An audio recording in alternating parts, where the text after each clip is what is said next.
사실은 한 1, 2년 전에 일군 사령부에 가서 내가 강연을 하다가 북한에서 체제가 실패해가지고서 학살이 일어난다든가 군인 간의 전쟁이 일어난다고 그럴 때 당신들이 들어가서 안정화시켜야 될 텐데 준비되어 있느냐 그런 얘기를 했어요. 올라갈 준비가 돼 있는.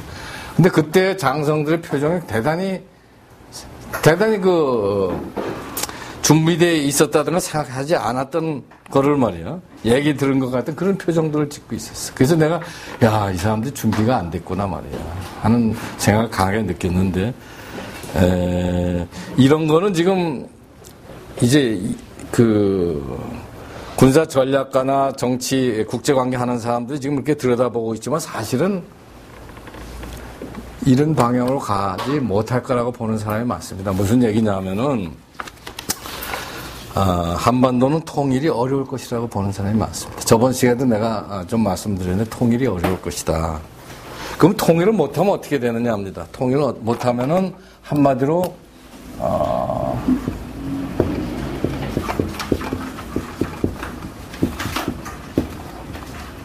북한의 중국화다 이렇게 볼 수가 있습니다. 그래서 이걸 이제 지도로 그리면은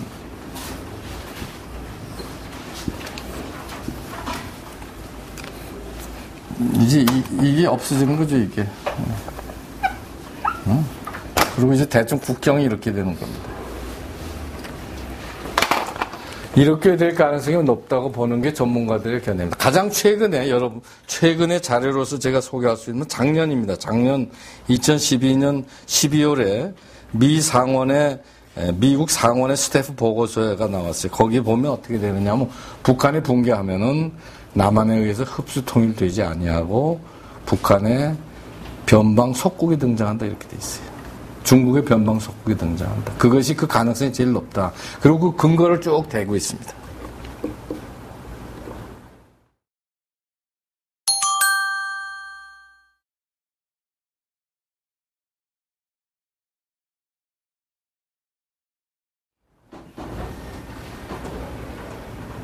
그래서 학자에 따라서 이 주장이 다르지만 제2의 티베트가 될 것이다라고 보는 사람들도 있습니다. 제2의 티베트가. 그러니까 그건 거의 준 직접 통치 비슷하게 됩니다.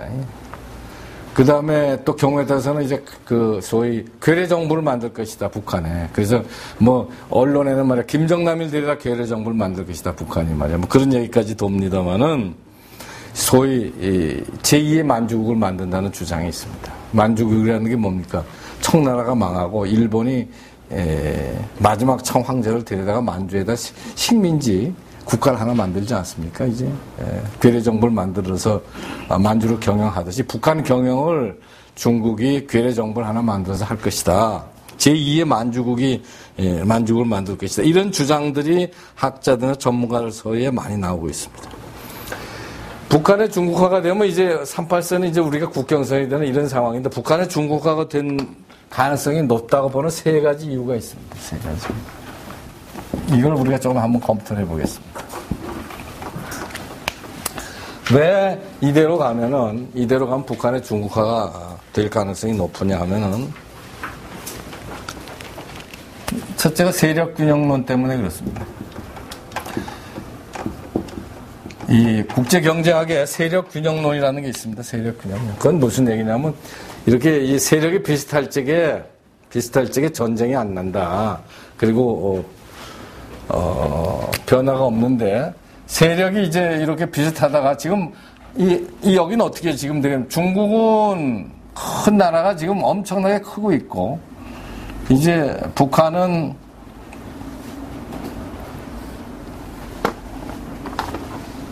이게 이제 북한인데 북한은 이제 점점 이렇게 변하는 게 좋겠습니다. 그 옆에 있는 북한이라는 나라가 있는데 이거 지금 점점 줄어들고 있어요. 밑으로 점점 줄어들고 이쪽은 점점 커지고 있어요. 근데 여기 이제 대한민국이 있는데 대한민국이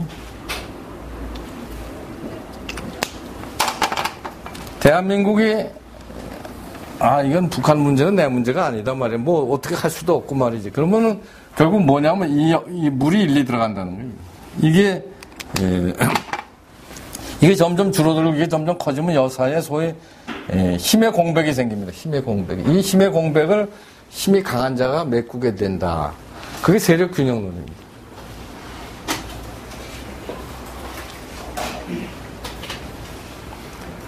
보세요. 우리가 해방 때도 보면은 일본이 한국을 지배하고 있다가 일본이 쫓겨나갑니다.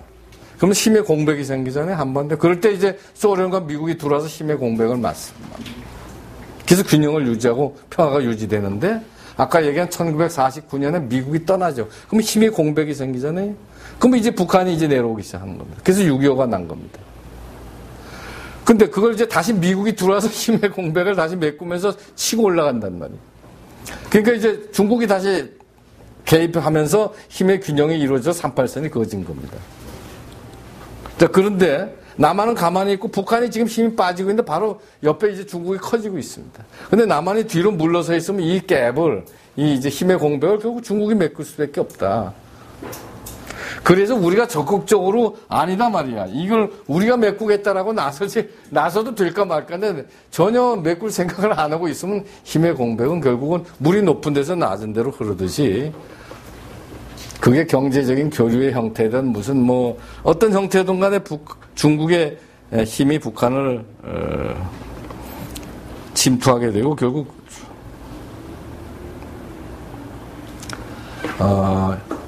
북한의 중국화는 불가피하다. 북한에 생기는 힘의 공백을 메꾸는 방법이 그거다.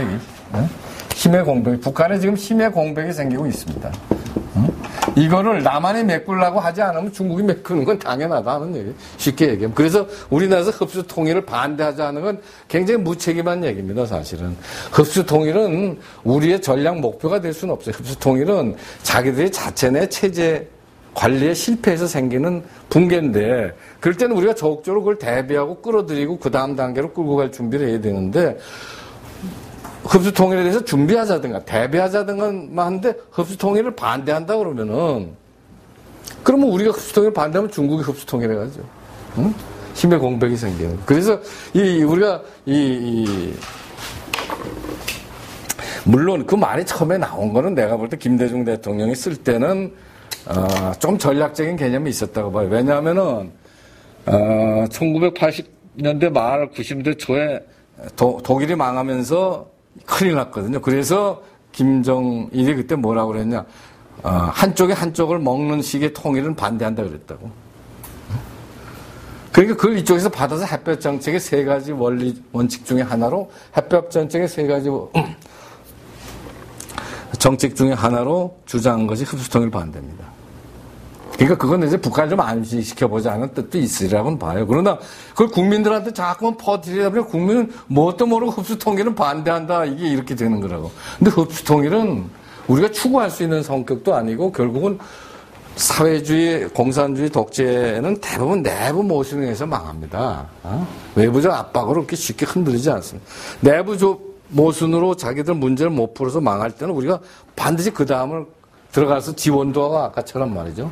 그 다음 단계로 이걸 잘 끌어갈 준비를 해야지 전혀 그런 준비하지 않고 있는 건 굉장히 잘못이죠. 그래서 여하튼 세력 균형론이 에서 볼 적에는 이거는 그리고 이거를 지금 미국이 맡아줄 이유도 없고 우리가 결국 어느 정도 하느냐에 딸려 있다.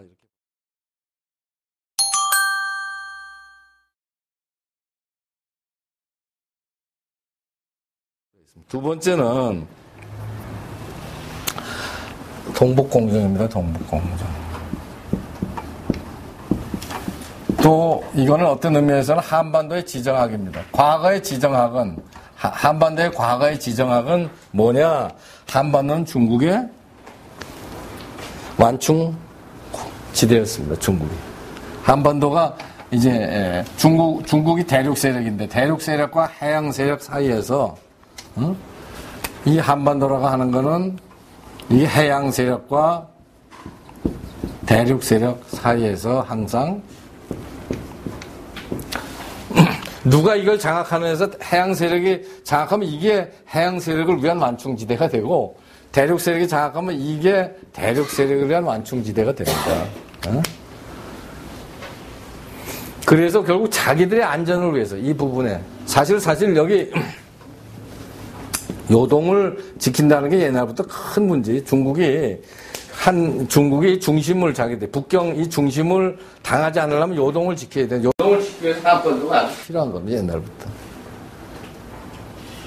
그래서 여기로부터 오는 세력을 견제하는 이게 하나의 버퍼존이랄까 완충지대로서 굉장히 필요하고 그래서 입과 입술이라 그러잖아요. 여기가 당하면은 여기가 입술이고 이제 이가 자기들이겠지. 그러니까 입술이 아프면은 벌려지면은 이가 시리다 그러지 않습니까? 입과 입술의 관계라는 게 이런 걸. 그래서 이게 항상 자기들 문 바깥에서 자기들 지켜주고 또 여기서 막아주면 그만큼 여기가 안전합니다. 또 여기서 국방비를 많이 쓰면 자기들은 국방비 덜 쓸 수도 있어요. 이런 이해관계 때문에 이거 결국 항상 자기들 옆에 놓고 자기들 영향권 밑에 이제 두려고 했던 그런 지정학적인 그게 이제 지정학이 있었는데 그것이 요즘 동북공정이라는 형태로 이제 나타나기 시작하는 거죠. 그래서 쉽게 말씀드리면 동북공정은 아주 간단하게 말씀드리면은 조선 그러니까 이제 더 고구려하고 우리가 발해 이 역사가 만주에서 있었던 이 만주에 있었던 우리 한민족의 역사가 조선사가 아니라 중국 역사다 하는 겁니다. 역사의 일부다 하는 겁니다. 중국에 있는 소수 민족의 역사였다 이렇게. 고구려 발해의 역사가 중국 역사의 일부지 조선 역사의 한국사의 일부가 아니다라는 겁니다. 근데 그것도 세 단계로 발전해 왔어요. 옛날에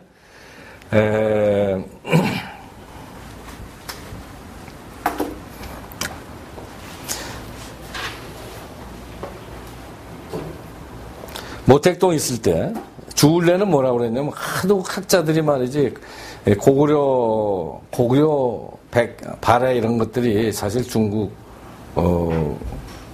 역사라고 잠깐만 주장하는 일부 학자들이 있으니까는 주울레가 뭐라 그런 거짓말 하지 마라 그랬어요.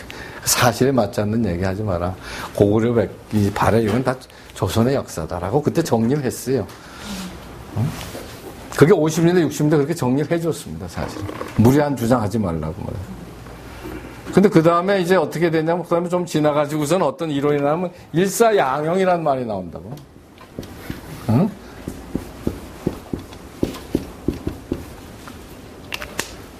이게 고구려 백제 발해 역사는 중국의 역사의 일부이기도 하고 조선의 역사의 일부이기도 하다. 한 역사가 양쪽에서 쓸 수 있다. 뭐 이런 식으로 일사쌍형이라고도 양형이라고 이런 식으로 주장을 합니다. 그러다가 지금은 이제 고구려 백제 역사는 중국의 역사로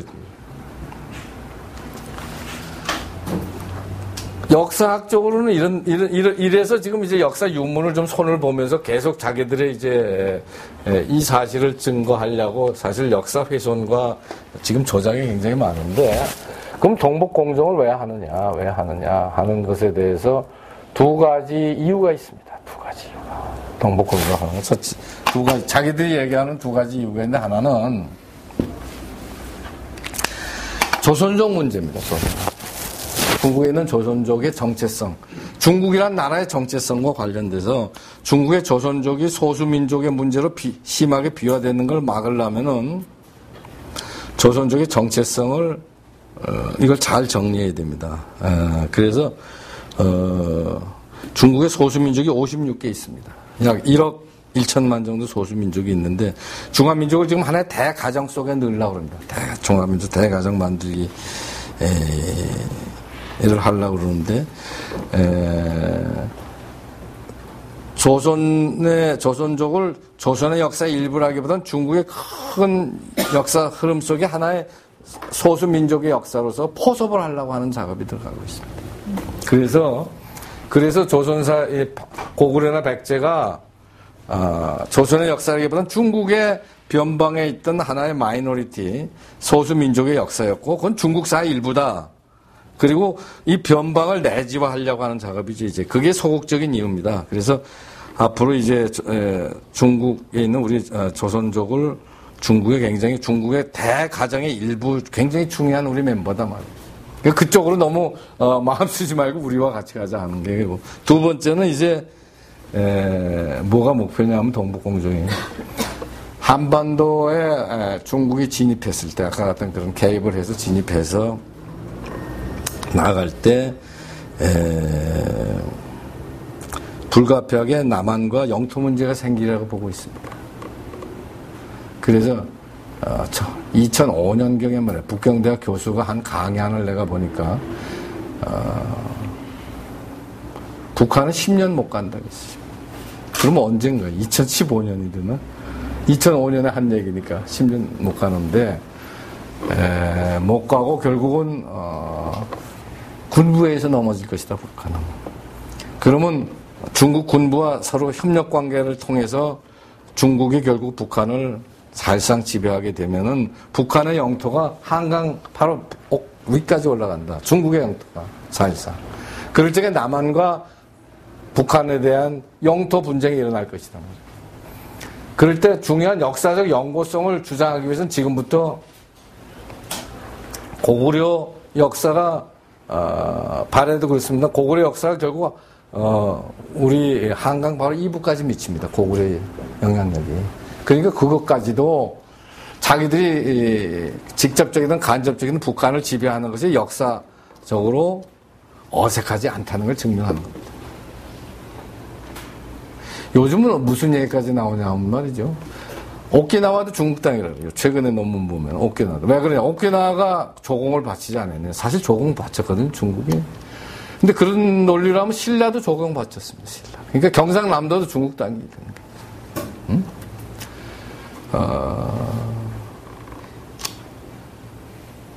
그래서 이제 그 북경대 교수의 이건 역사의 문제가 아니라 과거의 그 친구 강의 보면 이건 과거의 문제가 미래 중국의 이익이 달린 문제다 그랬습니다.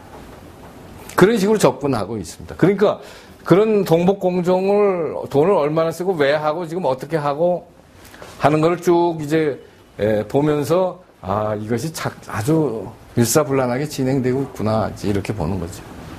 그래서 아까 얘기한 미국의 상원 의원 보고서, 상원 보고서를 봐도 동북공정에 대해서 아주 자세한 그 설명이 있습니다.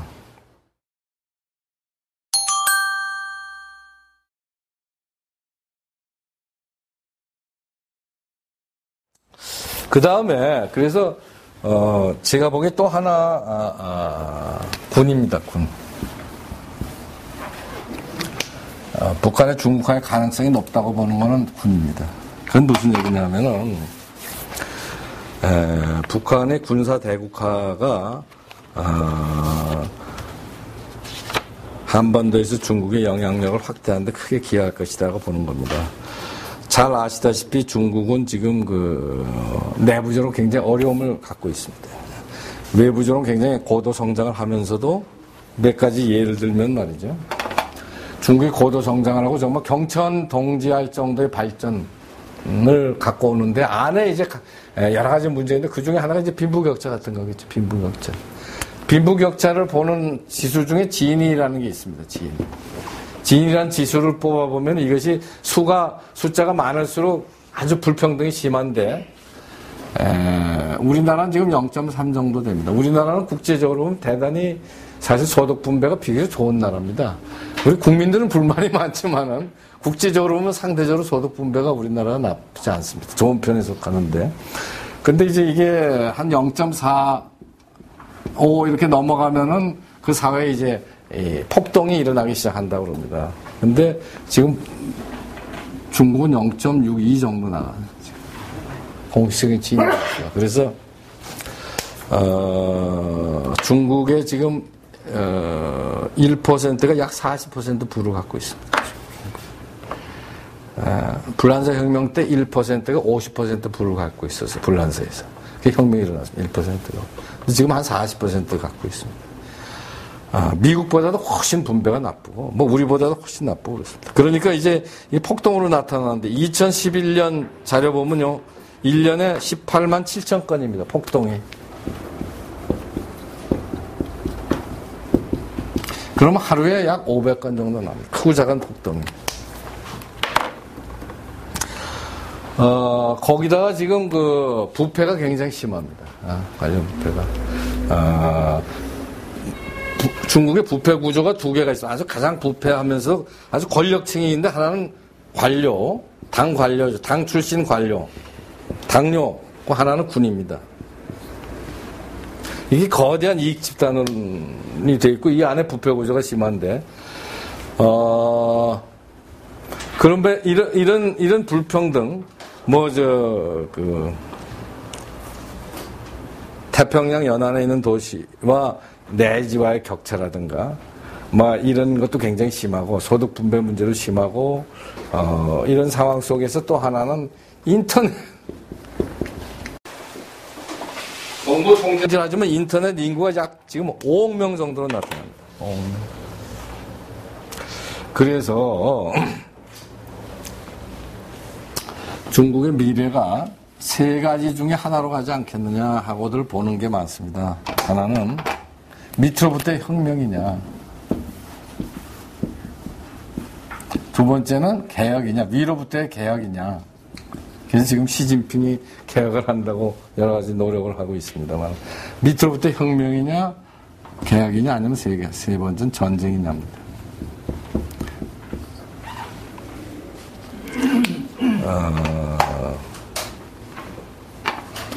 군의, 재밌는 건 군의 최고 의사결정과 중에 중앙군사위원회가 12명인가 그렇게 되어 있습니다.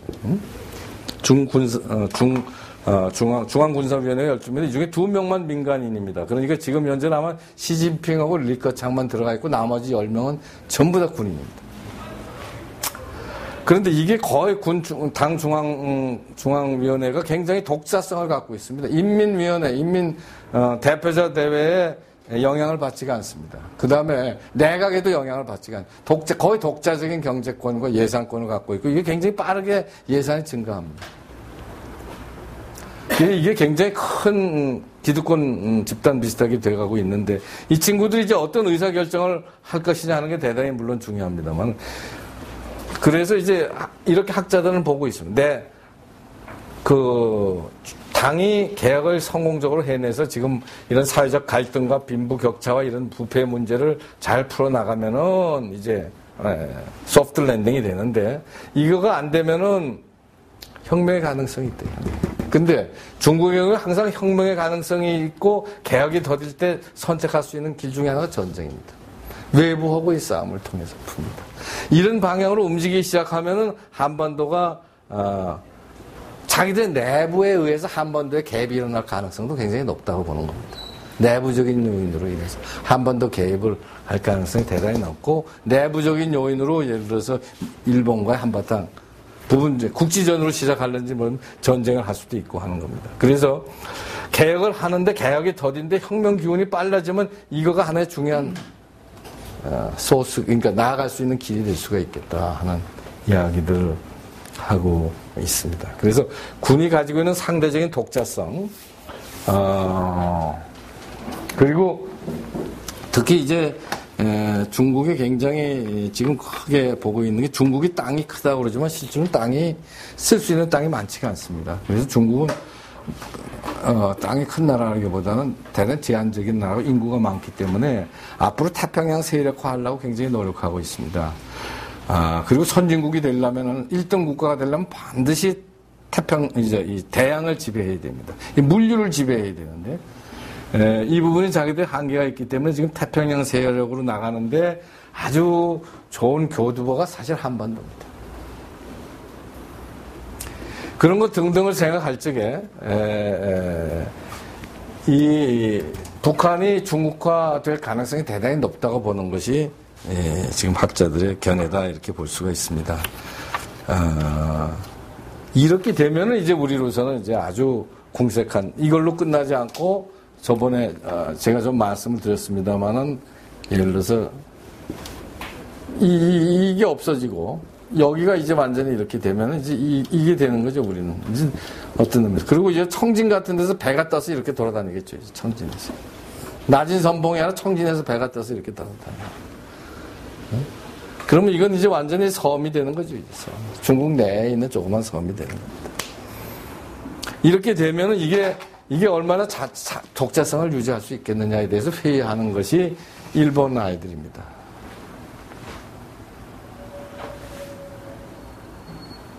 그래서 지금 일본하고 관계가 나쁜 게 장기적으로 결코 바람직하지 않습니다.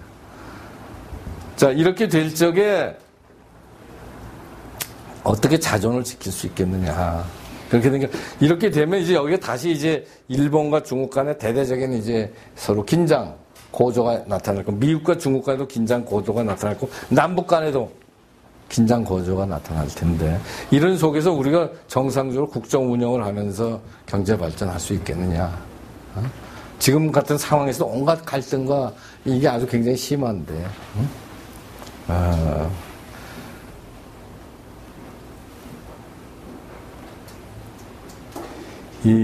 내가 저번 주인가, 그 얘기는 빼고. 여하튼, 이렇기 때문에 북한이 중국화가 될 가능성이 많다고 보는 게 바깥의 전문가들인데, 이걸 이제 뒤집으려면, 이건 결국 우리의 힘으로 뒤집어야 됩니다. 지금 이제 그걸 우리가 다음 시간부터 이제 하나하나 좀 풀어가려고 합니다.